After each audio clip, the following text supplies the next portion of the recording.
నాలో ఏమి చూచి నీవు ఇంత ప్రేమ చూపినావు.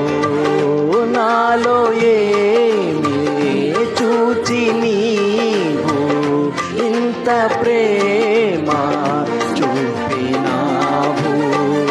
మధ్యమైన లోకమందు నిత్యమైన కృపను చూపి నేటి వరకు తోడుండినావు. యేసయ్యా యేసయ్యా